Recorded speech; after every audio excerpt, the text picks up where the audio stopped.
So have you ever felt this kind of holy restlessness in your work or your service? Oh, that's a really common feeling, actually. Yeah, and I'm talking directly to you, the listener, right now.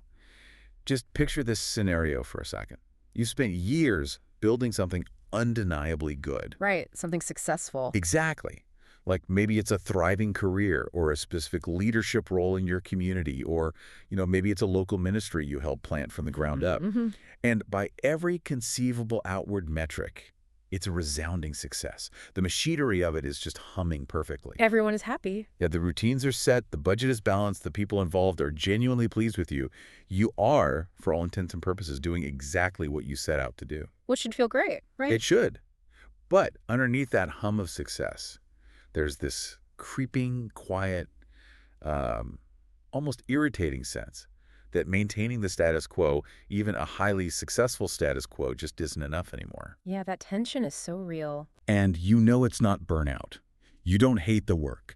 You aren't exhausted by the people. It's something much deeper. Right, it's a completely different kind of friction. Exactly. Yeah. And the manuscript we are diving into today argues that this feeling isn't a sign that you are ungrateful, and it certainly isn't a symptom of just, being bored. No, not at all. It argues that this friction is actually a symptom of outgrowing your current spiritual container. It's the friction of shifting from being a, quote, minister to a missionary catalyst. Yeah.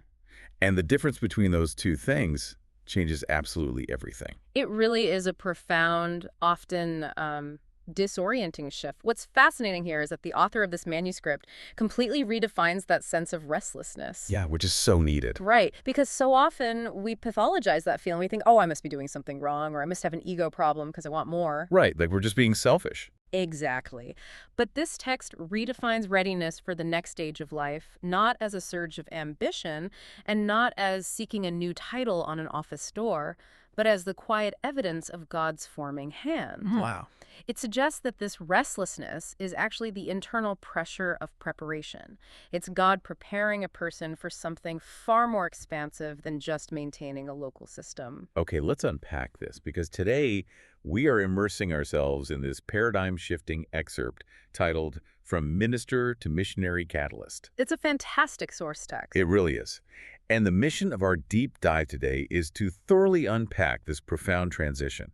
We're going to look closely at the shift from merely occupying a ministry position to bearing a missionary commission. That's a crucial distinction, position versus commission. Yeah, and I want to be clear right out of the gate here.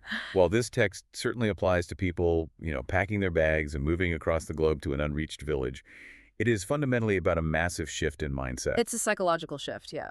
Exactly. It's about moving from a psychology of local maintenance, keeping the lights on, keeping the flock happy, keeping the spreadsheets balanced, to a psychology of kingdom multiplication. Right, from addition to multiplication. Yes. It is about understanding the raw mechanics of what it actually means to be truly sent. And the text wastes no time making a razor-sharp distinction between human institutions and divine calling. Oh, this part was so good. Yeah, because human systems, even very well-meaning religious ones, they have a natural institutional inertia. Right. They tend to appoint people based on polish, based on promise, visibility, and, potential return on investment. Like they want a safe bet. Exactly. They need to know that if they give you a title, you will maintain the institution safely. But God, according to the arguments in this manuscript, operates by a completely inverted standard. It's totally upside down. It is. He appoints based on an inward calling, deeply tested character, and enduring reproducible fruit. Which is so different from what we usually look for. Right. And recognizing that difference is the first step in understanding why you might be feeling so restless in a system that only values your polish. So to really grasp the author's argument here, we need to clearly define these two terms that anchor the entire text, right? The minister and the missionary catalyst. Yes, defining those is essential. And the text is very careful, and I think this is crucial not to disparage the minister. Right, it's not a demotion. No, not at all. The role of the minister implies a local, steady rhythm. It involves shepherding, preaching, administration, counseling. It's vital work. Exactly. It is the deeply valuable, necessary maintenance of a local flock or community. You need people to maintain the infrastructure of care. You absolutely do. But the missionary catalyst, That is a completely different organism. It is, structurally and psychologically. I mean, the text describes the missionary catalyst as someone who carries the gospel or the core mission beyond the comfort of the known, established boundaries. Beyond the walls. Right. And doing that requires an entirely different toolkit. It requires cross-cultural wisdom, immense emotional and physical endurance, and an absolute laser-like focus on multiplication rather than just gathering people around a central figure. Or a central building, right? Exactly. The author points out that a minister might wake up and ask, how do I care for the people already in this room? Which is a good question. It's a great question. But a missionary catalyst wakes up and asks, how do I participate in a multiplying purpose beyond these walls? Who isn't in the room, and how do we reach them? Wow. Yeah. One preserves what exists, and the other launches what needs to multiply. I was actually thinking about how to visualize this difference, and I want to try an analogy out on you. Okay, let's hear it. Imagine the difference between a brilliantly skilled caretaker of a beautiful, ancient, walled garden. That's the minister. Okay, I can picture that. This caretaker knows the soil pH for every single plant. They know exactly how to prune the roses so they bloom perfectly in the spring. They keep the gravel paths perfectly raked. Very detail-oriented. Right. And because of their faithful work, the garden is stunning. People from the town come inside those high stone walls and they find peace. They are fed. They rest. It is a vital service. A beautiful picture of local ministry. Yeah, but the missionary cavalist, that's the person who looks at the beauty of that walled garden, gathers handfuls of seeds from the best plants, walks out the heavy wooden gates, leaves the safety of the walls behind, and braves the absolute untamed wilderness. Oh, I love that. They are going out to cultivate entirely new gardens in hard, rocky, hostile soil where literally nothing grew before. That captures the dynamic perfectly. And if we extend your analogy, the text makes a crucial point about the transition between those two spaces. Okay, what's that? You cannot rely merely on the skills that made you a good caretaker in the walled garden when you step into the wilderness. Oh, that makes sense. Right. Inside the walls, you have a shed full of specialized pruning shears and fertilizers. You have an irrigation system. You have infrastructure. Exactly. But in the wilderness, those tools are useless. You need a machete. You need to know how to dig a well from scratch. Right, you're not pruning roses anymore. Whoa, you're clearing brush. Apostolic mission, this catalytic work the author describes, requires a person who can endure environments where the language, the culture, the institutional structure, and the spiritual resistance all demand an entirely different, highly adaptable level of maturity. Which is so much harder. It is. And this brings us to one of the most disruptive assertions in the manuscript, which is the idea that position does not equal calling. Yes. That line stopped me in my tracks. Position does not equal calling. It's a heavy statement. It seems so obvious when you say it out loud, but, I mean, our entire society is built on the assumption that it does. Right. Every organization, whether it's a corporation, a nonprofit, or a church, faces the constant temptation to treat education or a degree or an ordination certificate as sufficient proof of readiness. Like it's a golden ticket. Exactly. We assume that if someone has managed to acquire the position, they must possess the internal calling and character to match it. But they don't always. Far from it. The text argues historically and biblically that some of the most strategically significant servants in history never began with a public platform. They didn't have the certificate? No, they began with a burden. Their character was shaped in complete obscurity. In the framework the author presents, the kingdom of God is completely unimpressed by a person's placement on a human organizational chart. It doesn't care about the chart at all. Not even a little bit. It is entirely focused on the integrity of the inward calling. Which loops us right back to that holy restlessness, or that sense of grief the text described. Yeah, that internal friction. Let's go back to our garden caretaker for a second. Imagine them looking at their beautiful, flourishing garden. They are looking at the same neatly trimmed hedges, the same appreciative congregation of people sitting on the benches. And suddenly, instead of satisfaction, they feel an ache. They feel grief. Which is so confusing. Right. Not because the garden has gone bad, it's still beautiful, but because they realize God is asking them to surrender their comfort for a new kind of obedience. Yes. The author says this is the realization that they are no longer just called to do ministry well, they are being called to be sent. And the psychological reality of that transition is brutal. I can imagine. The text warns that many highly capable, faithful ministers misread this internal pressure. How so? Well, Because they don't have a category for catalytic calling, they label their restlessness as dissatisfaction, or they assume they are just burning out from the workload. Oh, so they just think they need a vacation. Right, or a new job. Some of the most conscientious people will actually suppress the feeling entirely. They Yeah. feel deeply guilty because they want to remain loyal to the stability of their current role. They think, I shouldn't want to leave, these people need me. Yeah, that sense of obligation is strong. Very strong. Others might mistakenly interpret the restlessness as their own ego, just wanting a bigger stage or a larger audience. Like they just want more fame. Exactly. But the author insists that before God sends a servant outward into the wilderness, he fundamentally alters their internal architecture. Their internal architecture, I like that. Yeah, he enlarges their inward capacity. The heart expands to care about things it didn't care about before. The vision widens to include the unreached. Right. And most importantly, the sense of personal ownership over the local ministry decreases, while the sense of divine stewardship deepens. So it's not a rejection of the local work at all. It's really a graduation from it. That's a perfect way to put it. It's the realization that the specific field you are standing in isn't the absolute limit of your assignment. It was just the proving ground for a wider sending. Yes, exactly. But, as I was reading this, a thought kept nagging at me. What's that? This drive to go, this urge to push beyond the walls and multiply it sounds an awful lot like a modern corporate expansion strategy. Ah, yeah, I see what you mean. Right, like a CEO saying, well, we've saturated the local market. It's time to open franchises overseas. Right, the franchise model. But the text argues that this isn't some corporate growth plan slapped onto religion. It argues that this outward movement is baked into the very nature of God himself. Yes, and this is where the theology of the text moves from, practical advice into something incredibly deep. Yeah, it really shifts gears here. The author insists that mission is not an invention of the church trying to stay relevant. Or a boardroom strategy to increase numbers. Exactly. Mission is the natural, inevitable outflow of the triune God's own life. The very nature of God is outward moving, relational, and redemptive. So it starts with God. Right. The Father sends the Son into the world. The Father and the Son then send the Spirit. The Spirit empowers the church. And the church then sends workers out into the harvest. It's a chain reaction. It is. Yeah. In this view, mission isn't just a department or a committee of Christian activity. It is the very motion of the gospel. Wow. If you aren't sending or being sent, you are stepping out of the current of how God actually operates. But let me push back on that for a second, because the mechanics of this are, they're puzzling.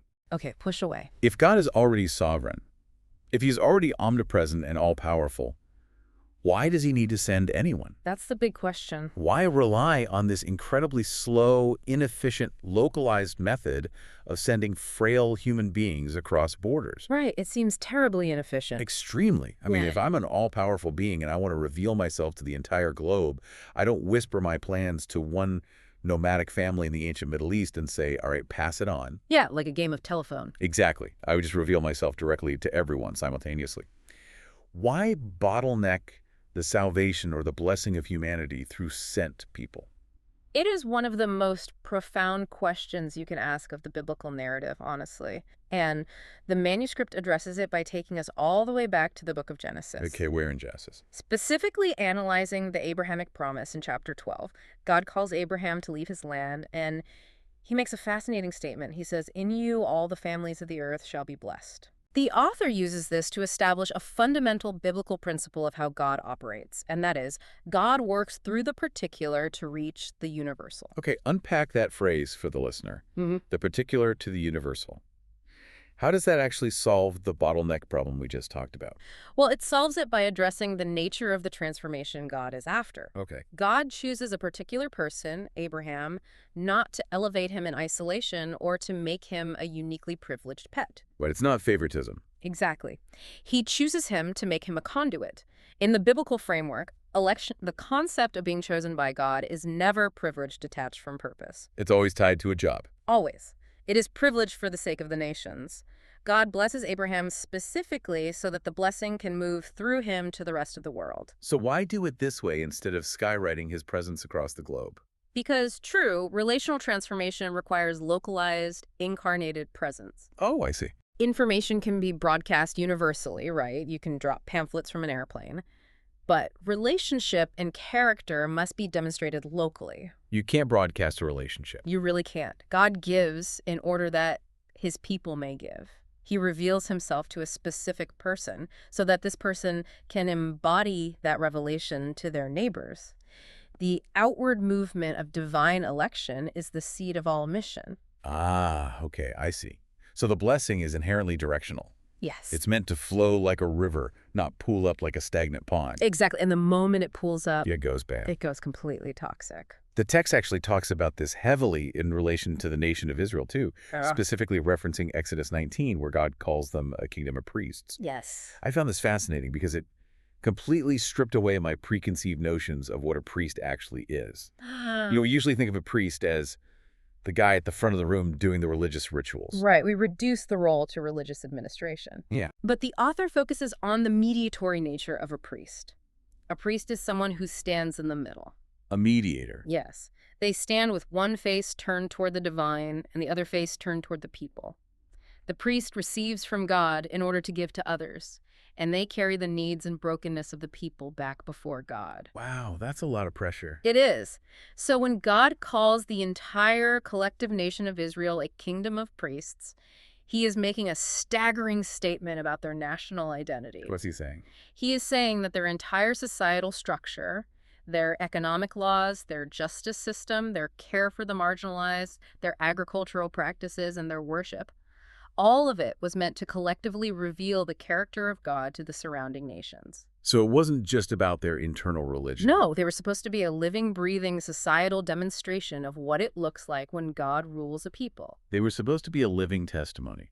And the text uses a really simple but striking analogy here, a window. Yeah, the window analogy is great. The author argues that Israel's distinctiveness, their holiness, wasn't supposed to be about private withdrawal. It wasn't about building higher walls, locking the doors, and hiding from the contaminated world outside. Right, it wasn't a bunker. No.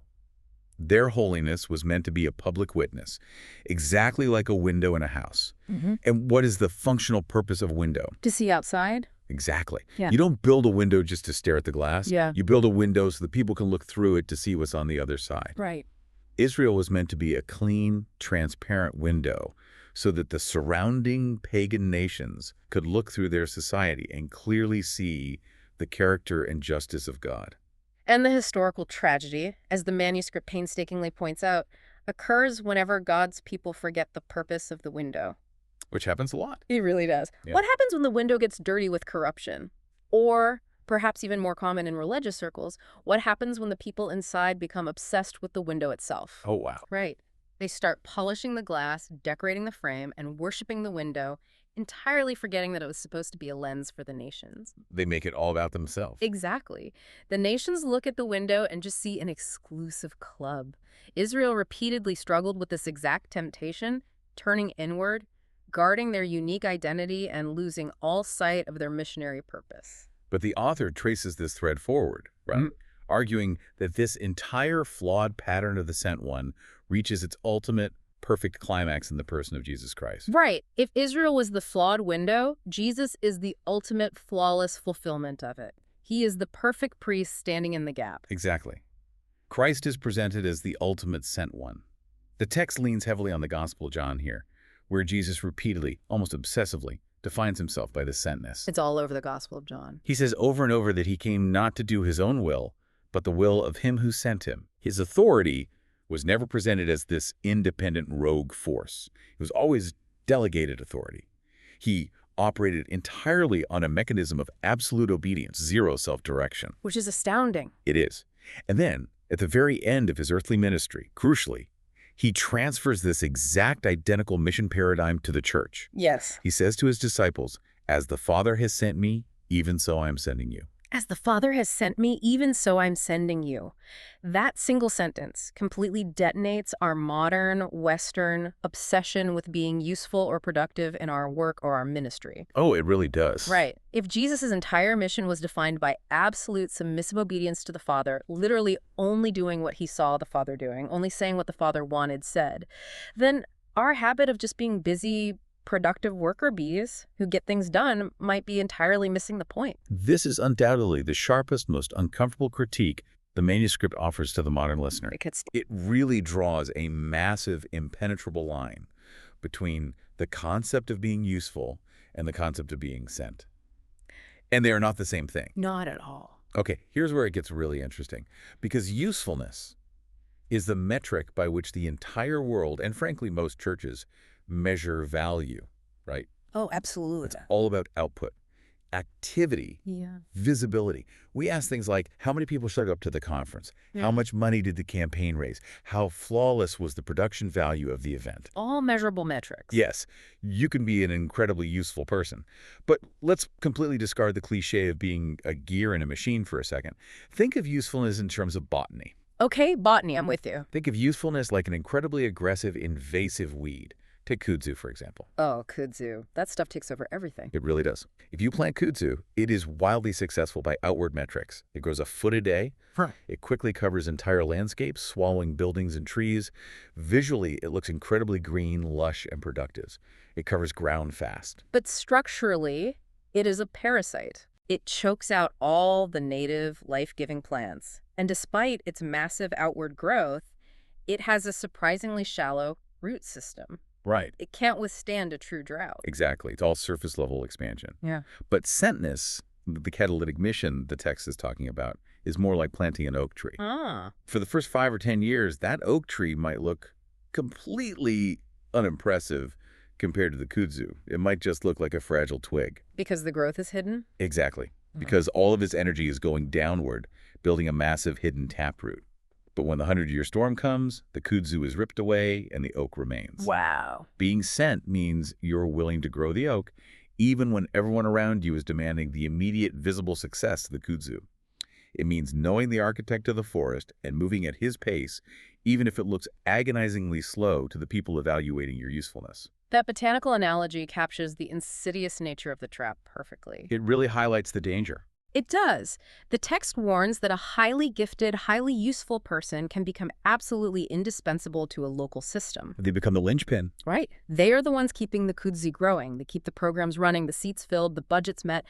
But while they are doing all of this highly praised work, their own inner spirit slowly, quietly grows, completely numb. That is terrifying. It is.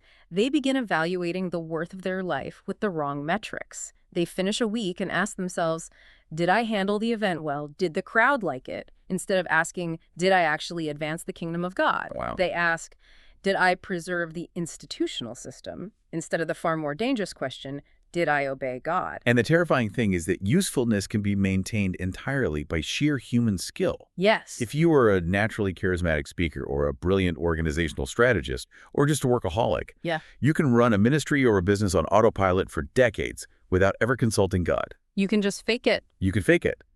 But a commissioned true sentness requires absolute surrender. You cannot fake being sent. No, you can't. And the manuscript points out the inevitable tragedy of what happens to gifted people who rely exclusively on their usefulness. What happens? Well, it notes that God, in his absolute sovereignty, can and does use imperfect, unformed people. We see it all the time. Sure. God can work through a leader who has immense natural gifts but an incredibly shallow, untested character. He can use them to accomplish a specific task. But being truly sent, carrying a catalytic apostolic commission that can endure the wilderness and multiply reproducible life, requires deep, agonizing formation. Agonizing is the right word. The author argues that talent without formation almost always produces a spectacular collapse. Like a building with no foundation. Exactly. We watch this happen in the news cycle constantly. Leaders who rise rapidly into the spotlight because they are incredibly useful, charismatic, and gifted, but eventually they shatter under the internal and external pressures because they entirely bypass the hidden formation of their character. The hidden workshop of God.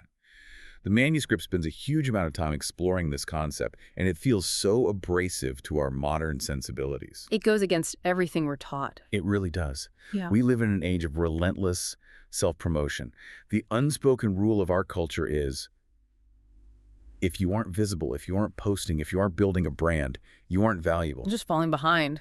Yeah. Yeah. But the author challenges us to look at the resumes of the biblical giants. And when you analyze their resumes, they are dominated by agonizingly long periods of obscurity. It's true. Look at Moses. Right, Moses. He goes from the absolute pinnacle of visibility as royalty in Egypt to spending 40 years in the desolate region of Midian, tending a flock of sheep that didn't even belong to him. 40 years. 40 years of silence before he ever stands before Pharaoh. And David. Yes, David is anointed as the rightful king of Israel as a teenager, but he spends the next decade running for his life, hiding in caves, and living in the wilderness. What about Joseph? Joseph receives grand prophetic dreams of leadership, but spends his prime years as a slave and a forgotten prisoner in a dungeon. It's a clear pattern. It is. Even Jesus, the Son of God, spends 30 years in complete unrecorded hiddenness working a manual labor job in a backwater town, followed by a severe isolated testing in the wilderness before he ever preaches a single public sermon. And what I find so compelling about this text is how it views these mundane, frustrating periods. The author is basically arguing that your hiddenness is not a punishment. No, not at all. It is not the enemy of your fruitfulness. It is the essential soil for it. That's a profound way to look at it. Think about the psychological toll of Moses in Midian. He knows he was meant for more, but in that hiddenness, his ego is systematically dismantled. Stripped away. Yeah, the hidden workshop is where motives are violently purified. It's where pride is exposed and burned away. The author asks this piercing question. If you cannot endure silence, if you cannot serve faithfully when absolutely no one is applauding or recognizing your effort, how on earth are you going to survive the crushing spiritual, cultural, and emotional pressures of being a missionary catalyst in a hostile environment? You won't. You won't. You rely on adrenaline and applause instead of grace, and when the applause stops, you will quit. The central thesis of this section is that God forms before he sends. Always. He is never, ever in a hurry to release what he has not yet fully formed. Testing the frustration of the hidden years is the furnace where authenticity is proven. It reveals whether a servant is genuinely anchored in Christ or if they are just addicted to the thrill and validation of ministry success. But this raises a massive practical problem. Okay, what is it? If usefulness isn't the ultimate metric, and if we know that this hidden formation is an absolute requirement, how do we actually know when someone is finally ready? Discernment. Right. How do you know when the furnace has done its job? Because anyone can wake up one morning and claim they feel sent. Anyone can say, God gave me a burden for this city. It happens all the time. How do we as a community actually prove this calling isn't just personal ambition or boredom or a desire for a cooler title? The text anticipates that exact problem and provides a very clear, sobering framework for discernment. Oh, good. It outlines a threefold witness that must be present to validate true readiness. Those three markers are calling, character, and fruit. All three must be visible. Calling, character, and fruit. Okay, let's break these down to see how they actually function. Let's do it. Calling is relatively straightforward, right? Yep. It's the inward summons. It's the holy restlessness we talked about at the very beginning. The unshakable conviction that God has set you apart for a purpose larger than your own personal preference. Right. But I want to push back hard on the third marker, fruit. Okay, push back. Wait a minute.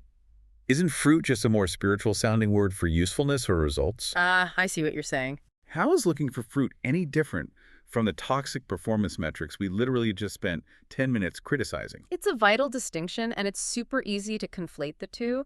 The manuscript clarifies the mechanical difference beautifully. How so? Performance asks people to be impressed. Fruit asks people to be transformed. Ooh, say that again. Performance asks people to be impressed. Fruit asks people to be transformed. Performance is often loud, heavily polished, and easily measured by superficial metrics: how many people attended, how many books were sold, how much applause was generated. Right. Fruit, on the other hand, is usually much slower, much quieter, and fundamentally more enduring. The author defines true kingdom fruit as reproducible life. Reproducible life, meaning the metric isn't just what you can do with your own two hands, but what you can empower and birth in others. Exactly. It's not just what happens through you while you are standing center stage holding the microphone. It is what continues to happen after you have left the room entirely. The questions shift. Are you making disciples who actually know how to make other disciples?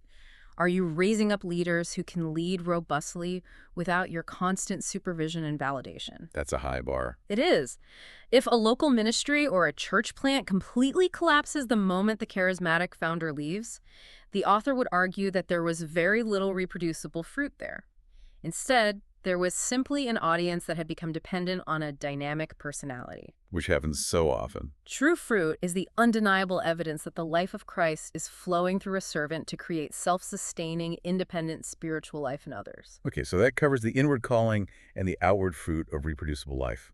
Now, let's talk about character, the middle piece of that threefold It's a witness. structural foundation. Exactly. The text says that testing is a severe mercy because it reveals the internal structure. Yes, character is the moral and structural foundation underneath the calling. Gifts and talents can easily impress people in the short term, but character is the only thing that sustains the work in the long term. Without it, things fall apart. Completely. Without deeply formed character, a person might use their gifts to build something highly visible and impressive, but they will completely lack the structural integrity to carry the immense weight of what God actually intends to entrust to them. Structural integrity. That phrase makes me think of a submarine. Let's build on that. Okay, a submarine. Let's see where this goes. Imagine a shipyard built a state-of-the-art submarine. They painted a beautiful, sleek black. They polish all the brass fittings. They install the best computers. It sits there in the dry dock, and it looks absolutely amazing. Very impressive. It looks powerful. It looks like it can conquer the ocean. Right. But sitting on the surface, or in a dry dock, it's only experiencing 1 atmospheric pressure. Exactly. Under those conditions, a microscopic crack in the hull or a shoddy weld job doesn't matter at all. It performs perfectly. Because it's not being tested. But stepping out as a catalytic missionary crossing cultures, facing spiritual hostility is the equivalent of taking that submarine and diving to 2,000 feet below sea level. The water pressure in the deep ocean is relentless. It attacks every single square inch of that vessel simultaneously. Yes, and the incredible water pressure doesn't create the cracks in the hull, right? It simply exposes the cracks that were already there, hidden beneath the fresh paint. That is so true. If the welds are weak, the pressure will find them instantly, and the submarine will implode. And the text strongly suggests that stepping out into apostolic mission provides that exact kind of crushing, unrelenting pressure. That is a phenomenal way to visualize it. And the text doesn't leave us guessing about what those welds actually are. No. No, it gives us the ultimate biblical metric for measuring that structural integrity under pressure. The Galatians 5, fruit of the Spirit. Love, joy, peace. Yes, patience, kindness, goodness, faithfulness, gentleness, and self-control. We often treat these as soft, decorative virtues to cross-stitch on a pillow or hang on a nursery wall. Like they're just nice suggestions. Exactly. But the author treats them as absolute, hardcore ministry survival essentials. Wow. Think about the reality of the wilderness.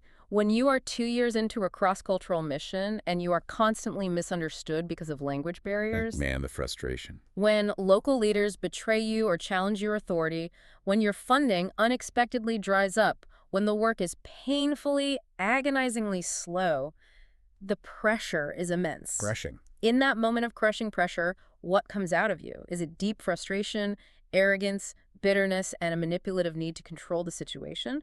Or is it supernatural patience, peace, and gentleness?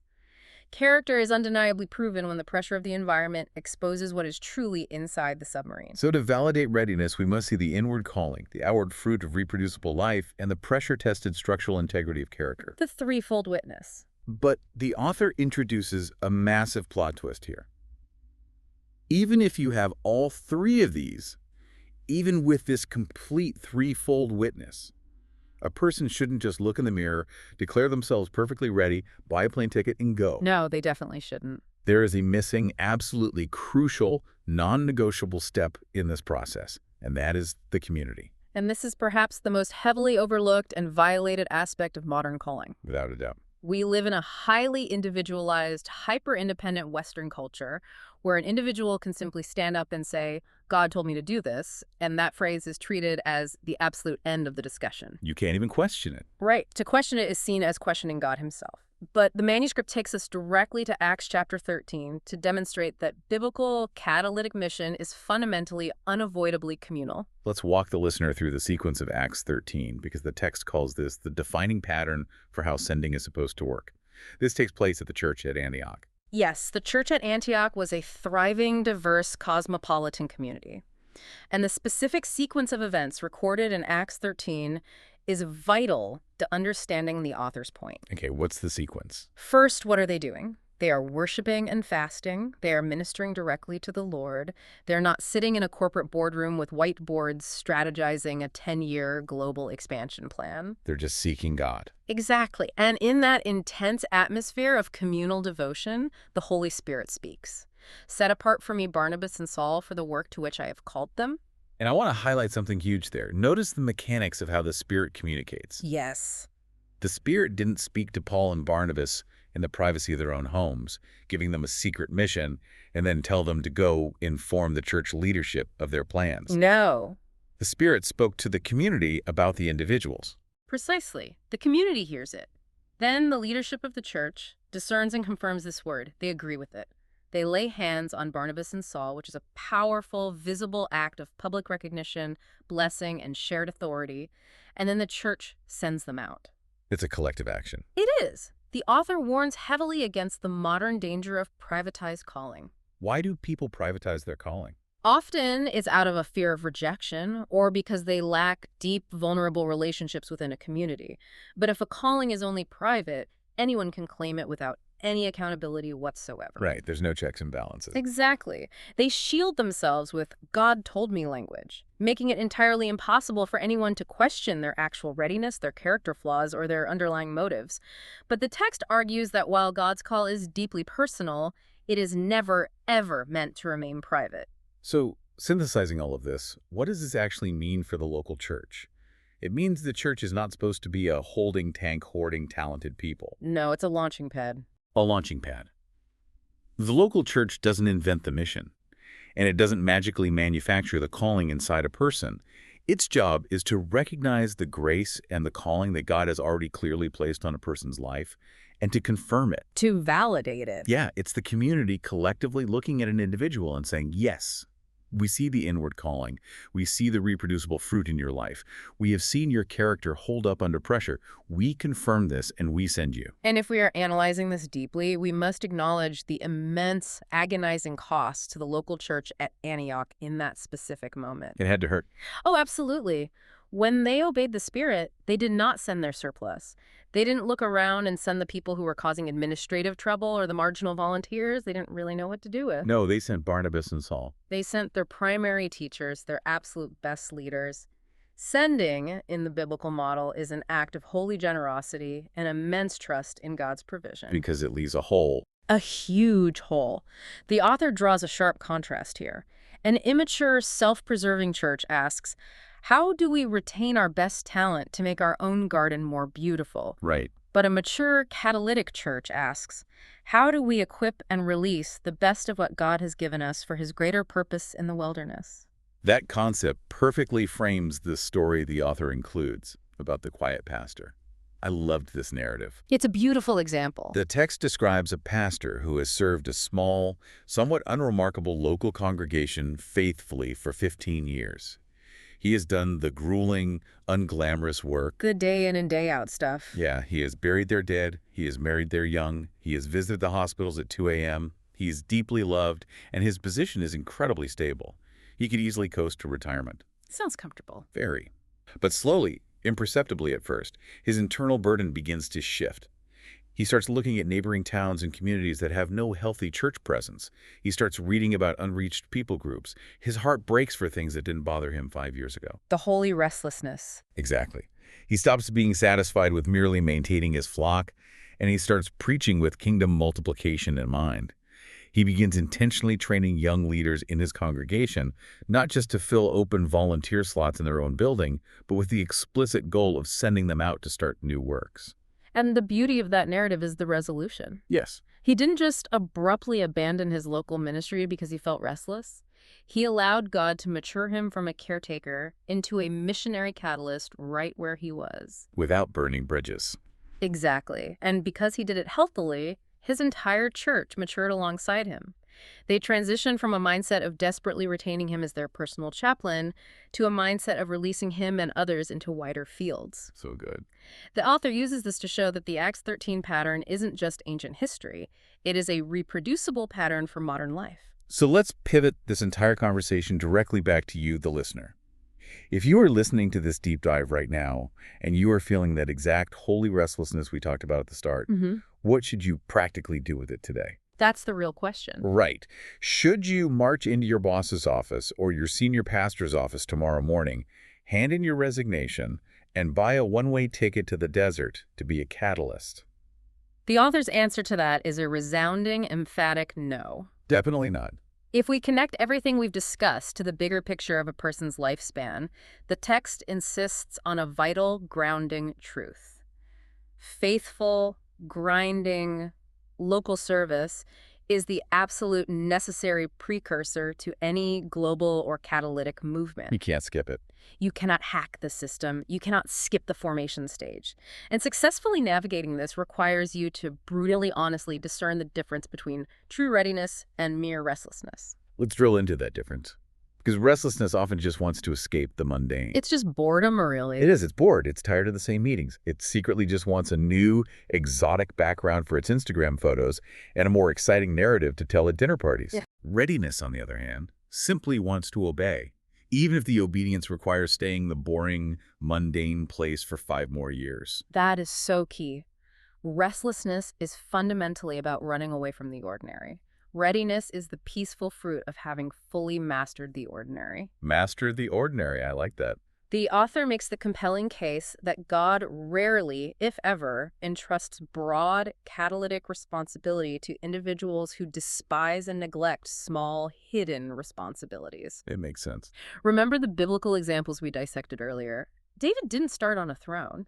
He had to prove his faithfulness out in the dirt, defending a flock of sheep from predators when absolutely no one was watching. Nobody saw it.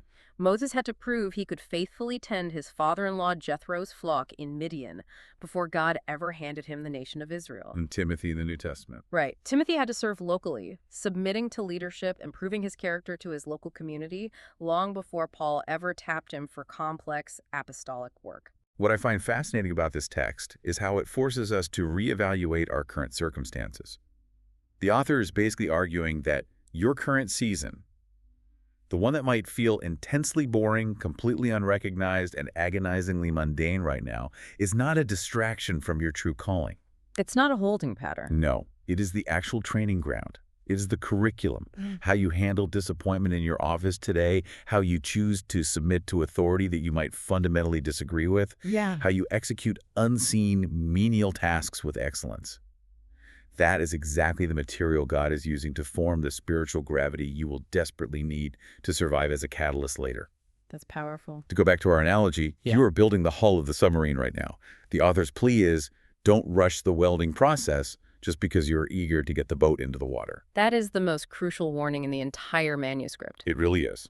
If you cannot endure silence now, if you cannot handle minor corrections from a local leader without getting defensive, if you cannot remain faithful in small, unglamorous assignments, you will absolutely shatter when you finally face the complex, lonely, and hostile demands of cross-cultural or catalytic mission. You just will. The hidden workshop of God is not a prison sentence keeping you from your destiny. It is the vital preparation required to survive your destiny. Wow. Let's briefly recap the immense journey we've been on in this deep dive.